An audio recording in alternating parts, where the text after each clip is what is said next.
Here's a fun little tutorial on how I go about painting eyebrows. For painting the brow hairs, I like to use liners, and then I like to use fluffy brushes to diffuse the look.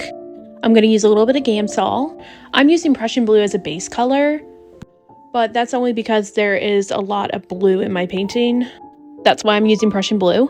But you can use any color that suits your painting. So what I'm doing is I am applying the brush strokes in the direction that the brow hairs will flow.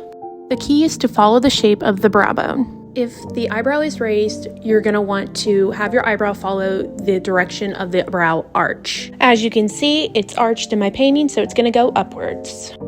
Then, like I said, I like to soften the look by diffusing it out with a fluffy blending brush. You don't have to do this, but this is just what I like to do. Now I'm going to add my shadows. I'm using Ivory Black for this. But like I said, use whichever color would work perfect for your painting. And I'm applying this with that very, very fine liner.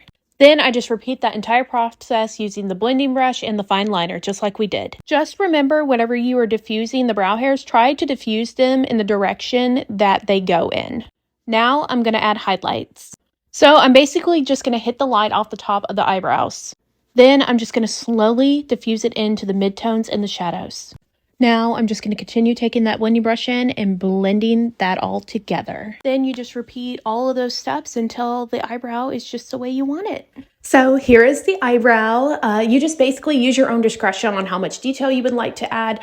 I definitely plan on going back in and adding more detail as I continue working on this piece, but overall, I really hope this video helped.